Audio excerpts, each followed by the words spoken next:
چې خوند به وي په ژوند کې چې نه سور وي او نه تال وي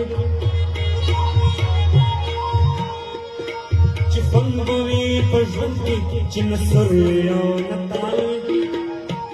دا چا وي چې د شنو سترګو کتلو